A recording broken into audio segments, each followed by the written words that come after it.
Hello, everybody. My name is Justin, and welcome to the Actual Play Experience. This is where we talk about the inner workings and business of everything actual play podcasting. Today, I want to talk about this tweet that I saw a while ago. It was a month ago, August 21st, but it's taken me this long to sit down and start talking about it, so here we go. This tweet comes from @CrazyDrunkenElf, and they ask, indie podcasters, is it your goal to podcast for a living? This question gave me some pause when I first saw it because I didn't know the answer right away. And that was really exciting to me because if I don't know the answer, then it's a chance to reflect. So I want to walk through my thinking process a little bit on my answer, and then we'll get to the answer. I think that everyone should voice their goals. I think you should put it out there into the universe, whatever you want to achieve, whatever you want to do, you got to put it out there so that people know, to make it known, but really it's for yourself. And let's talk about the different trains of thought on this.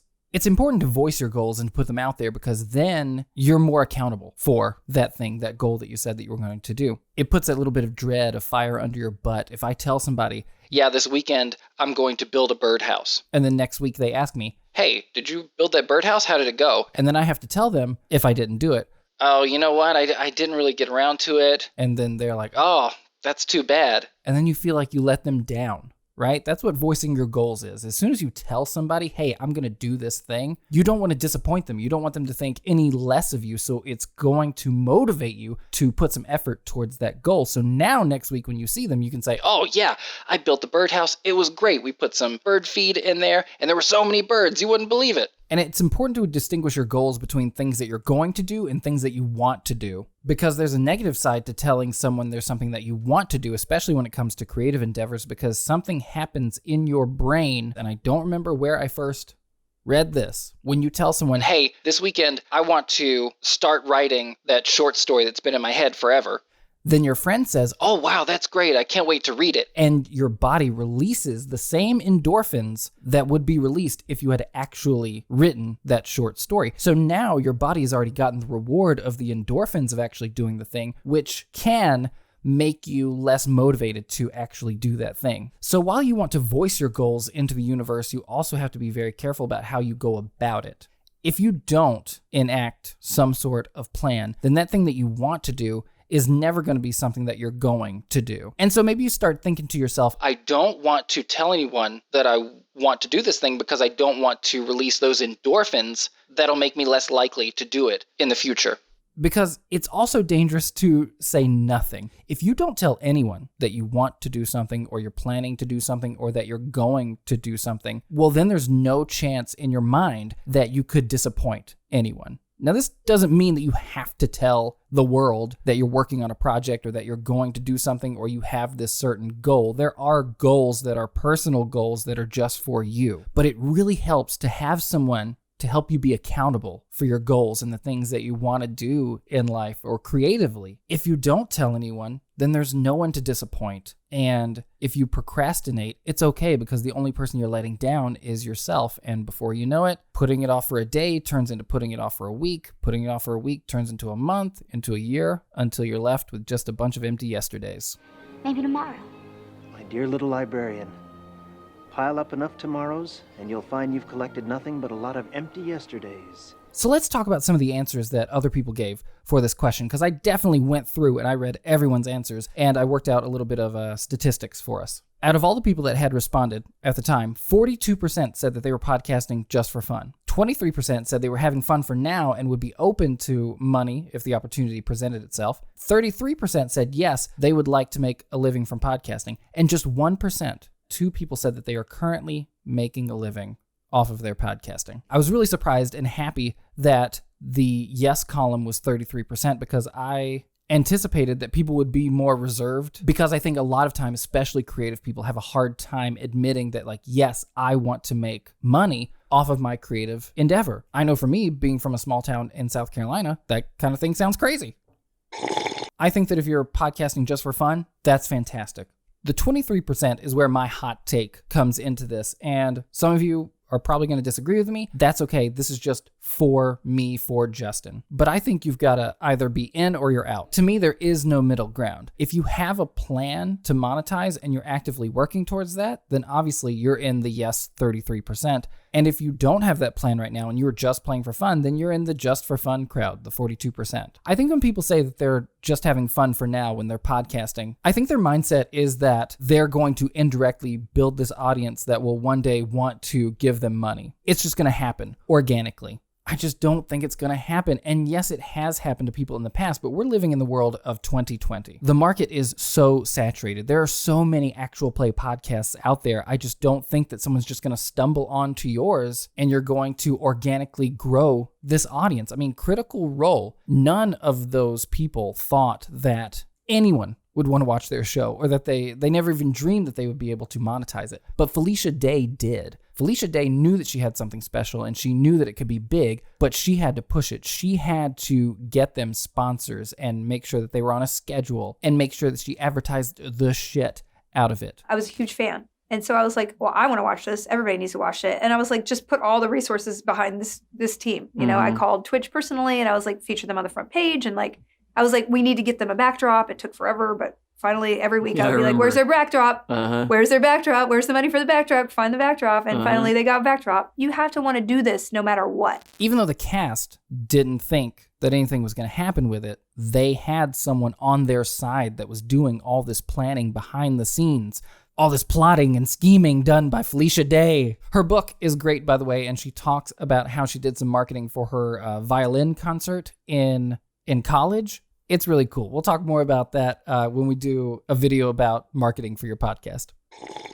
So yes, it can happen, but it's not very likely at all. In my mind, and this is just for me, you're either having fun or you want it to go somewhere and you do want to have it be some of your income. So after I gave it some thought, I came back to the tweet and I gave my answer. Ever since I saw the first episode of Red vs. Blue, I've wanted to make an online show and have it be my job.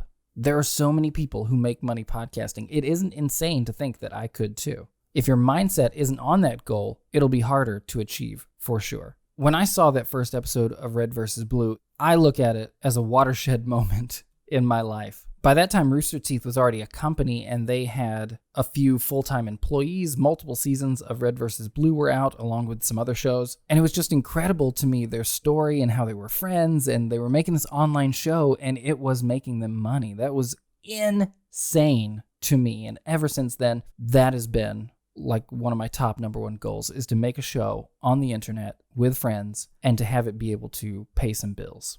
And this tweet forced me to think about that and remember that moment in my head. I think maybe I had forgotten it, but I'm so thankful that at Crazy Drunken Elf posted this question and I somehow saw it on Twitter because it really made me sit down and think and remember this and really focus my mind on what I want to do next. Because once you decide that you've got this goal, then you can start making a to-do list, small little things that you can do every day to get you on your way to that goal. And speaking of like putting your goals out there and shouting it from the rooftops, I recently followed at Cypher of Tyr on Twitter. She's about to start a new actual play stream, and she put out on Twitter the other day, I'm putting this out in the ether now. I want at Motherlands RPG to reach the same levels as hashtag Critical Role. Cosplay, fan art, merch, etc. Because fuck it, I'm putting these wishes out in the universe to supplement the work. And that's great. If I'm being really honest with myself and with all of you at home, that's what I want too. I come from a stage background, so to be able to do an actual play on stage, like a live show, that would be just absolutely incredible. That's the dream. That's what we're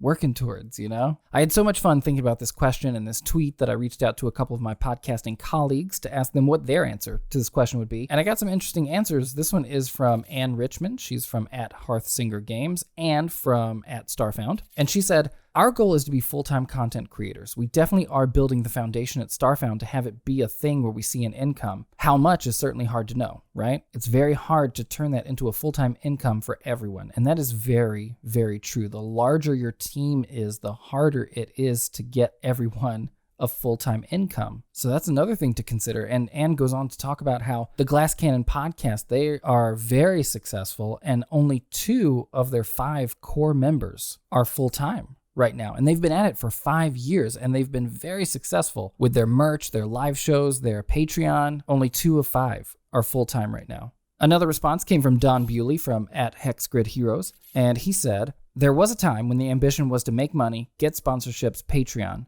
But after a while, I realized that I just aren't there. And there's absolutely no shame in that." And he's right. There is no shame in that. Now he says that he wants to grow as a storyteller, producer, and a performer. And that's fantastic. It's okay to pause and shift gears and realize, wait a minute, I'm not on the right track to get to where I want to be. So you still have that goal, but maybe we need to go back 2 squares. It's sad that right now we don't have any new episodes of the Tableverse that we're recording or that we can release to the public. But one of the positives of that situation is that now that I've answered this question in my mind and publicly on Twitter, I've got this time to reevaluate what we're doing as a team with the Tableverse and what I'm doing with the Tableverse and what I want to do going forward. Now I know, thanks to my reflection brought on by @CrazyDrunkenElf, I know I've been reminded of what my goal is, and I can take actionable steps to make sure that I'm headed in that direction. And maybe I'm starting to get a bit rambly, so I'll end by acknowledging this, and maybe in the future, like a year or 2 from now, I'll be able to look back and be like, yep, I knew it. Or I'll laugh at myself and say I got it all wrong. But if you're with me in this 33% that say that yes, we want to make a living or some supplemental income from podcasting, it's going to be hard. We've got a lot of hard work ahead of us. One of the 2 people that said that they already were making a living off of their podcast, he said that it took him 11 years to get to that point. 11 years. And it's not just hard work, but it is hard emotional work. It is hard to put out your first episode, and after a couple days, it's only got 2 listens, and you know that one of them was you. And there's going to be negative reviews, negative comments. We're going to have another video about how to deal with negative comments. But if you're ready for that and you've got that goal in sight, you know where you're going, none of those things are going to bother you. Because you've got a goal, you put it out into the universe so that the universe can hold you accountable. And it's not something that you want to do, it's something that you're going to do. I think that that's all that I can say about that. Another one of my goals, though, is for this YouTube channel to hit 250 subscribers. So if you got any value out of this video, please consider hitting that subscribe button, hitting the like button so that YouTube knows that you enjoyed this and they can push it out to other awesome, like-minded people such as yourself. I hope that you will take some time to think about what your goals are with your podcast, maybe write them down, maybe tweet them out for the world to see. And if you've watched one of my videos on this channel already, you know that at the end of every video, I say the same thing because it has pretty much become the motto for my life. It is my #1 philosophy. So until next time, remember, it is not in the stars to hold our destiny. It is in ourselves.